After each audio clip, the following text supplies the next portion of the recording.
할렐루야. 오늘은 마태복음 8장 5절부터 13절의 말씀을 가지고 말씀은 병든 자를 치유합니다 라는 제목으로 말씀을 증거하겠습니다. 성경 봉독합니다. 마태복음 8장 5절 예수께서 가버나움에 들어가시니 한 백부장이 나와 간구하여 6절 이르되 주여 내 하인이 중풍병으로 집에 누워 몹시 괴로워하나이다. 7절 이르시되 내가 가서 고쳐주리라. 8절 백부장이 대답하여 이르되 주여 내 집에 들어오심을 나는 감당하지 못하겠사오니 다만 말씀으로만 하옵소서. 그러면 내 하인이 낫겠사옵나이다. 9절 나도 남의 수하 있는 사람이요 내 아래에도 군사가 있으니 이더러 가라 하면 가고 저더러 오라 하면 오고 매 정도로 이것을 하라 하면 하나이다. 10절 예수께서 들으시고 놀랍게 여겨 따르는 자들에게 이르시되 내가 진실로 너에게 이르노니 이스라엘 중 아무에게도 이만한 믿음을 보지 못하였노라. 11절 또 너에게 이르노니 동서로부터 많은 사람이 이르러 아브라함과 이삭과 야곱과 함께 천국에 앉았으려니와. 12절 그 나라의 본 자손들은 바깥 어두운 데 쫓겨나 나가서 거기 울며 이를 갈게 되리라. 13절 예수께서 백부장에게 이르시되 가라 내 믿은 대로 될지어다 하시니 그 즉시 하인이 나으니라. 아멘. 한번 인사합니다. 말씀은 병든 자를 치유합니다. 말씀은 병든 자를 치유합니다. 아멘. 부모를 따라 8살 된 어린 나이로 미국에 가서 조국 대한민국을 잊지 않고 체조 선수가 되어서 태극마크를 달고 올림픽에 출전해서 금메달을 따겠다는 결심을 한 소년이 있었습니다. 이 꿈은 거의 현실로 이루어질 것 같이 그에게 점점 다가오고 있었습니다. 왜냐하면 그는 나이 15세 때에 올림픽 유망주를 기르는 미국 국립체조훈련센터에서 중학교 선수로 한 명을 뽑을 수 있는데 거기에 이제 뽑혔습니다. 그런데 그의 나이 18살 되던 해 공중회전 연습을 하다가 목을 쭉 늘린 상태에서 턱을 땅에 박고 떨어져 가지고 사지가 마비되어서 평생을 휠체어를 타야 하는 장애인이 되고 말았습니다. 그가 이 선언을 받던 날 치밀어오는 분노를 이기지 못해서 병원에서 한바탕 소동을 벌였습니다. 모든 꿈은 사라졌습니다. 그 뒤로부터 그의 인생은 눈물의 골짜기를 지나게 되었습니다. 그 이름이 바로 이승복이라고 하는 사람입니다.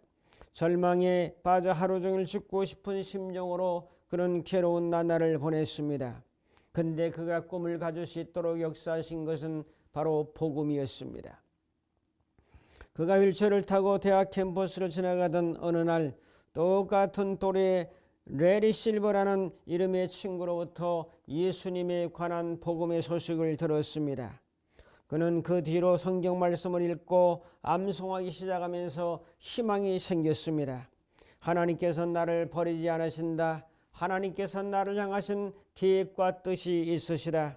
어느 날 그는 재활의 의학의 창시자로 불리는 하워드 리스커 박사가 쓴 돌봐야 될 세상이라고 하는 책을 읽는데 하나님께서 너도 의사가 될 수 있다는 비전과 꿈을 허락해 주셨습니다. 가슴이 콩닥콩닥 뛰는 소리를 들었습니다. 장애인 의사 닥터리. 자, 생각만 해도 그 사람의 감동과 감화를 받았는데요. 주변에서 내가 의사가 되겠다 하니까 절망적인 그런 그 만류를 계속했습니다. 내가 정상이 아닌데 어떻게 의사가 될 수 있겠느냐. 휠체어를 타고 의사 노릇을 할 수 있겠느냐. 또 휠체어를 타고 너가 사람들을 해부하는 그런 실험에 동참할 수 있겠느냐. 손으로 메스도 들 수 없고 또 여러 가지 장애가 있는 상황에서 그 상황을 만류했습니다. 성경을 읽으면서 기도할 때마다 하나님은 다르게 감동을 했습니다. 내가 너와 함께한다. 너는 할 수 있다라는 감동과 감화를 계속 주셨습니다. 레마의 감동의 말씀이 계속 임하는 거죠. 그는 믿음으로 이과대학에 지원서를 냈고 1993년 4월 30일 성경 말씀을 딱 열었습니다. 시편 120 6편 5절 6절의 말씀이 다가왔습니다. 눈물을 흘리며 씨를 뿌리는 자는 기쁨으로 그 단을 가지고 돌아오리라. 울며 씨를 뿌리러 나가는 자는 정녕 기쁨으로 그 단을 가지고 돌아오리라는 말씀을 확신을 받았습니다. 노력하면 주님께서 함께 하시면 결국 이룰 수 있다고 하는 용기와 희망을 가졌습니다. 모든 사람들의 예상과 반대를 깨고 그는 의과대학에 합격했습니다. 콜롬비아 대학에서 공중보건학 석사학위를 하고 명문 다트머스 의대를 거쳐서 하버드 의대 인턴 과정을 수석으로 졸업한 후에 마침내 세계 최고의 병원인 존스 홉킨스 병원에서 재활의학 수석 전문의가 되었습니다. 병원에서 휠체어를 타고 다니는 그의 모습은 이제 세상 모든 재활 환자들에게 희망의 상징이 되었던 것입니다. 이 기적의 주인공이 바로 KBS에서 인간극장에도 방영된 이승복 씨의 사건의 이야기입니다. 자, 영상으로 한번 이승복 씨의 그 일대기를 잠깐 살펴보도록 하겠습니다. 자, 오늘 본문에 나오는 이 말씀을 우리가 잘 알죠. 로마가 이스라엘을 지배하고 있었던 상태에서 가버나움이란 동네에 가셨는데 거기 백부장이 예수님께 나옵니다. 예수님, 제 하인이 병들었습니다. 무슨 병이냐? 중풍병에 들려서 지금 고통과 괴로움 속에 있습니다. 백부장이라고 하면 우리가 잘 아는 대로 100명의 군사를 거느리는 로마 장교입니다. 이스라엘 그 예루살렘 지역에 소요가 일어나는 일이 없도록 반기를 들으라고 쿠데타를 일으킨 일이 없도록 이제 막아내는 일을 하는 사람입니다. 이 중풍병이라고 하는 것은 우리가 잘 아는 대로 뇌졸중이라는 그런 병명으로 우리에게 소개되고 있죠. 한 방울 하면 중풍이요, 양방울 하면 뇌졸중이라고 말할 수 있습니다. 입이 마비가 되죠. 입이 틀어지죠. 눈이 한쪽으로 이상하게 쏠리게 되죠. 손이 마비가 되죠. 더 심한 경우는 다리까지 마비되면서 한쪽에 편마비가 오면서 걷는데 많은 장애를 가져오고 더 심한 경우에는 일어나지 못하고 그것으로 고통당하다 세상을 떠나는 경우가 너무 많은 병이 바로 이 중풍병입니다. 이런 상황 속에서 그때 당시 의학으로 고침받는다는 것은 도저히 불가능한 그런 상황입니다. 이 문제를 어떻게 백부장은 해결하고 이 문제를 가지고 온 백부장에게 어떻게 주님은 역사하십니까? 오늘의 말씀을 통해서 잠깐 살펴봅니다. 첫 번째로 백부장의 하인이 병들었습니다. 5절 6절 보면 5절에 예수께서 가버나움에 들어가시니 한 백부장이 나와 간구하여 이르되 내 하인이 중풍병으로 집에 누워 몹시 괴로워하나이다 라고 예수님께 찾아왔죠. 인생은 문제투성이 속에 살고 있습니다. 권력을 가졌던 백부장, 그 백부장에게도 하인이 병들므로 고통의 문제는 찾아왔습니다. 하인에게는 어떤 문제가 찾아왔습니까? 중풍병이라는 불청객이 찾아와서 그의 인생을 완전히 불행의 도가니로 몰아넣고 말았습니다. 뇌의 혈관에 혈액순환이 잘 되지 않으므로 신경을 누르는 현상 때문에 오는 병이죠. 자, 거동의 장애를 가져오죠. 심하면은 반신불수가 될 수 있는 그런 상황을 맞이하게 됩니다. 지금 백부장의 하인이 중풍병에 걸렸습니다. 하인은 심히 절망하고 있습니다. 내 인생에 앞으로 어떻게 풀어가야 될 것인가? 여기서 쫓겨나서 이제는 환자들의 운둔생활을 해야 될 것인가? 부모님을 찾아보아야 할 것인가? 아니면 백부장이 허락한 거처에서 이제 병든 몸을 요양하면서 살아야 될 것인가? 여러 가지 착잡한 그런 마음들이 교차되고 있는 상황이었습니다. 막막한 앞길의 근심의 수렁통에 빠져있던 이 사람에게 어떻게 해결점이 있겠습니까? 오늘 백부장의 문제는 자기에게 충성된 그 신하가, 그 또한 종이, 이제 하인이 병들어 누워 있다는 거죠. 리더 입장에서 자기가 사랑하는 그 하인이 중풍병으로 고통당할 때에 얼마나 마음이 쓰리고 아팠겠습니까? 자, 그때 당시로 표현하면, 요즘으로 표현하면 병원에도 가봤죠. 의원도 가봤죠. 침도 맞아봤죠. 여러 가지 부항을 떠본다든지 또한 사연료법이라든지 별의별 방법을 다 해보았지만은 만병이 모였습니다. 이런 상황 속에서 어떻게 해야 되겠습니까? 자, 두 번째로 하인의 문제를 가지고 예수님께 찾아왔습니다. 5절 6절에 말씀합니다. 인생이 해결할 문제가 있고 해결하지 못할 문제가 있습니다. 오늘 당면한 문제인 중풍병을 하인이나 백부장이 스스로 해결할 상황은 전혀 아니었습니다. 이때 백부장은 예수님께 대한 소문을 듣고 예수님께 대한 믿음을 가지고 있었습니다. 많은 병자를 고치고 인생의 문제를 해결하신 예수님, 귀신을 쫓아내시고 죽은 자를 살리신 예수님, 그의 소문을 익히 듣고 있기 때문에 저분에게로 가면은 이 문제를 해결할 수 있다는 확신과 믿음을 가지고 예수님께 찾아나와 무릎을 꿇습니다. 믿음은 들음에서 납니다. 믿음은 들음에서 나고 들음은 그리스도의 말씀으로 된다고 로마서 10장 17절에 말씀하고 계십니다. 믿음은 예수님께 대한 소식을 듣는 것이요, 예수님께 좋은 반응을 보이는 것이요, 예수님께 찾아오는 것입니다. 자, 예수님은 인생들의 모든 문제를 해결하시는 좋은 소식의 진원자요 근원입니다. 백부장은 결단합니다. 예수님께 문제를 가지고 와서 알아야 되겠다라고 생각합니다. 백부장은 하인의 문제를 가지고 예수님께로 당장 달려옵니다. 이런 믿음도 백부장의 문제를 해결하시기 위한 주님의 역사가 물론 있었습니다. 주님이 역사하지 않는 것이 어디가 있겠습니까? 모든 것이 주님의 은혜요, 주님의 역사요, 주님의 인도요, 주님의 도우심인 줄로 믿습니다. 사랑하는 성도 여러분, 인생의 문제는 주님께 가지고 나와야 됩니다.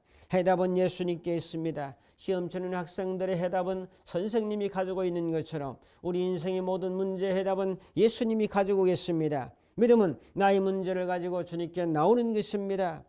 자, 중풍병의 문제 가지고 나왔듯이 우리들도 많은 문제가 있습니다. 우리가 당면하는 문제, 질병의 문제가 있죠. 물질의 문제가 있죠. 인간관계의 문제가 있죠. 자녀의 문제가 있죠. 등등 여러 가지 문제가 있을지라도 주님 앞에 나와서 간구하며 그분의 지혜를 받으며 그분의 인도를 받으면서 모든 문제를 해결받아야 될 줄로 믿습니다.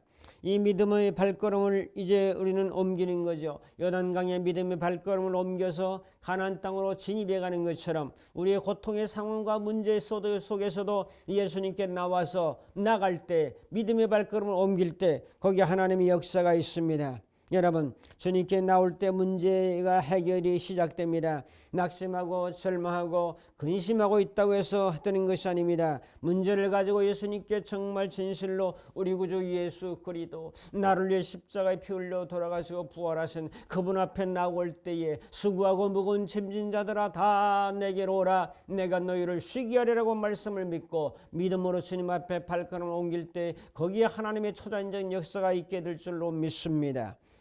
인생의 죄악의 문제를 해결하지 않았습니까? 인생의 사망의 문제를 부활을 통해서 해결하지 않았습니까? 모든 문제 해결의 키는 예수님이 가지고 계십니다.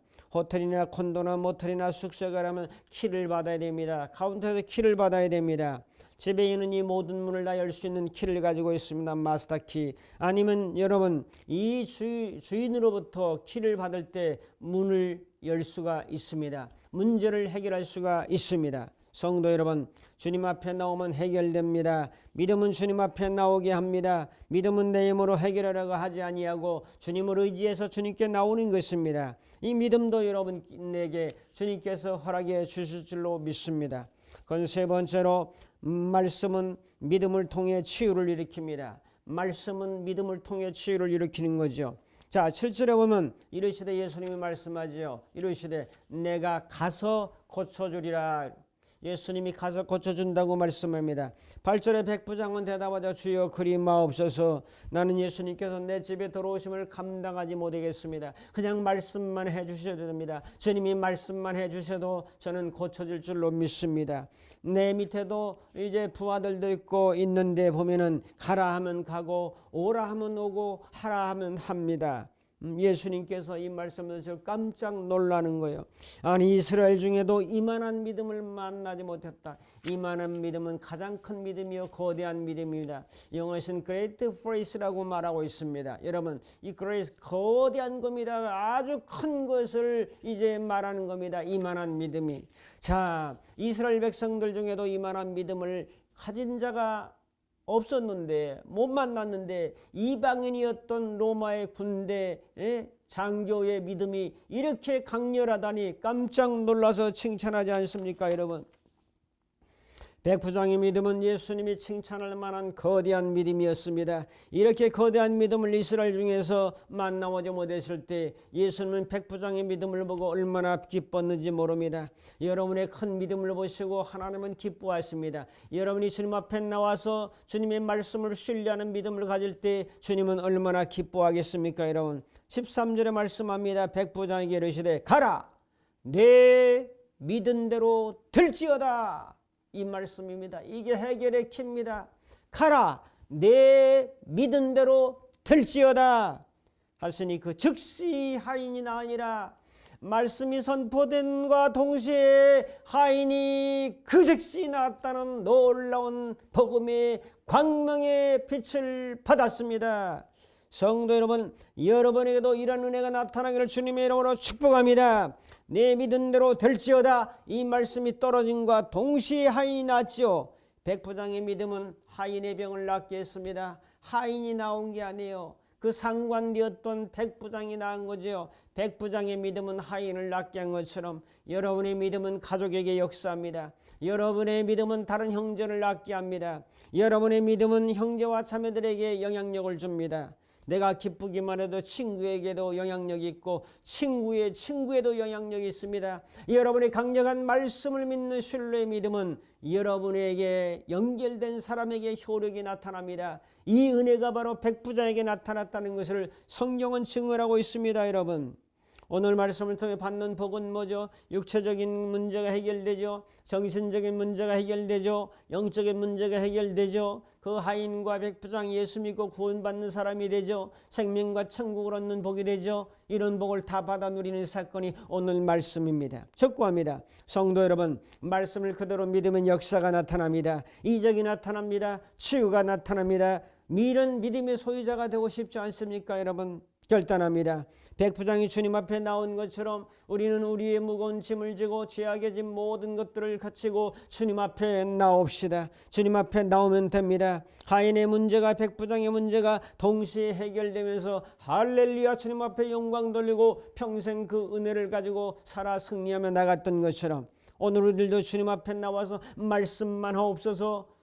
이 말씀만 해달라는 거죠. 주님께서 내 믿은 대로 될지어다 가라 이 말씀을 해주시니까 그 지식이 나지 않았습니까? 하나님께서 오늘 예배드리는 모든 심령들에게 말씀을 듣는 모든 심령들에게 가라 내 믿은 대로 될지어다 이 음성이 여러분의 레마의 말씀으로 받아들여지기를 주님의 이름으로 축복합니다. 거기에 하나님의 스파크가 일어나고 역사가 일어나고 불이 임재하게 되고 주의 영으로 역사하게 될 것을 믿습니다. 이런 은혜가 우리 모두에게 함께하고 이 사실을 모르는 자들에게 전파해서 예수 앞에 나와서 주님 앞에 기도하고 하나님께 경배하고 말씀을 드리면 그 말씀이 성령을 통해서 역사해서 우리의 모든 문제를 해결하시고 영적으로 정신적으로 육체적으로 강건해서 하나님 은혜에 승리하게 되는 귀한 은혜가 있다는 사실을 소개해 주면서 이 말씀이 그대로 우리 모두에게 임할 수 있기를 주님의 이름으로 축복합니다. 기도하겠습니다. 고마우신 아버지 하나님, 가라 내 믿은 대로 될지어다 즉시 하인이 나으니라 이 말씀이 우리에게 그대로 응할 수 있도록 역사하시는 주님을 찬양하며 예수님의 이름으로 기도하옵나이다. 아멘. 축도합니다. 이제는 우리 주 예수 그리스도의 무한하신 은혜와 하나님 아버지의 극진하신 사랑하심과 성령님의 감화 감동 인도 충만 교통하심이 주님의 말씀을 듣고 그 믿음으로 확신을 얻으며 믿음으로 전진하기로 결단하는 모든 심령들 머리머리 위에 저들의 가정과 섬기는 교회와 이민족과 전 세계 위에 이제부터 영원토록 함께 있을지어다. 아멘.